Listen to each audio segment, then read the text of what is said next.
fellow Toastmasters, on our guests. When you wake up in the morning, do you ever check your cell phone for the very first time? If you're like me, Friday, March 24th, I woke up, glanced at my cell phone, I saw an email. If you check your work email, plus one. I saw an email from my company, an email from Human Resources. I was like, wow, this is time. This is time where they can give me my promotion. After all the months, the 4 months of hard work I put in at this company, they're recognizing me for who I am and my individual efforts. Had I thought? You know, Friday, March 24th, unfortunately, I found out I was part of a reduction in force at my company. Alongside 40 other people, 8% in full. Now, after processing this experience and delving into a little bit of self-reflection about what it is that I learned and how I can best help you guys moving forward in your journey, in your career aspirations, I'd like to share a couple things with you that I found helpful. Well, the first thing I want to do is give you a quote that I feel as though fully encapsulated my experience. It's a quote by Mike Tyson. It says, "Everyone has a plan until they get punched in the mouth," right? Mike Tyson's a wonderful, wonderful fighter, but that quote really helped me understand a little bit more about how life is. Because oftentimes as we go through life, we get punched in the face. Metaphorically speaking, as opposed to Mike, who actually does it physically, did it physically. My experience helped me understand a couple of things about identity that I'm going to share with you. The first thing is going to require you to follow me a little bit. I'm going to have you grab a pen. I'm going to have you write this down. It is a paradigm shift. I am not defined by the work that I do.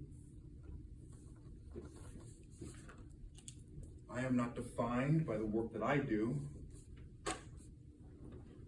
but the work that I do is defined by who I am, right? I am not defined by the work that I do, but the work that I do is defined by who I am. Now follow me on this, fellow Toastmasters.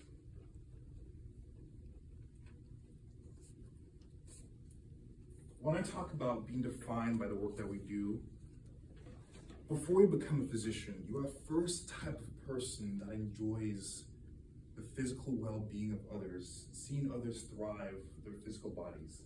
Before you become a lawyer, you are the type of person that enjoys advocating on behalf of others, right?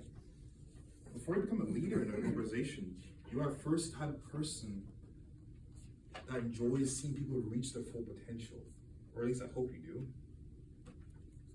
Now, when I talk about being defined by the work that we do and us defining what the work that we do is, your faculties, your characteristics, your qualities are what makes the work that you do meaningful. The people that you're surrounded with, it all starts with you, right? But what happens when we change jobs or we go through a layoff or our positions are eliminated? We have an identity crisis, right? And so did I on Friday, March 24th. Wow. This job is no longer part of who I am. But that's not necessarily true. But how come we go through life and we think that the work that we do defines who we are, when it's the exact opposite? So I want you to walk away with that one truth today. There's two other points I have, but that's the main one. And it's going to require you to change your thinking a little bit. I am what makes my job unique. I am what makes my company what it is within my given role, my department. My job is not what makes me who I am, right? I want you to internalize that. My second point today is a little bit more simple. We're all here for a reason. Big reason why we're here is to develop our skills. One of the things I've found and I realized through going through a layoff is my network is so vital to who I am. The people I'm surrounded with on a daily basis, who I get coffee with. And just out of curiosity, how many of us here today have added each other on LinkedIn? Well, repeat the question. Sorry. Just out of curiosity, how many of us have added each other on social media or on LinkedIn? How many of you have connected? Clip doesn't count. Social media, though, I feel like Facebook is different than Okay, let's say LinkedIn to be specific. okay. How many of us have added each other on LinkedIn? Hands raised high. Okay, so I know a couple of us are guests here, but My point being is, I realized about a month ago that I didn't actually know these people outside of the physical space of what we do here every Tuesday. Yeah, I come here every Tuesday. This is a part of my week, you guys. My question for you, my challenge for you is, as you go through life, be intentional with the people you connect with. Because at the end of the day, the people you connect with, those are going to be there for you when you go through situations that I found myself in. I was blessed to have amazing people walk alongside me. Mark and I got coffee Friday or a couple days ago. I had the privilege of doing that with you. Thank you so much. My second point, network. Develop the people, develop the relationships you have outside of your organization.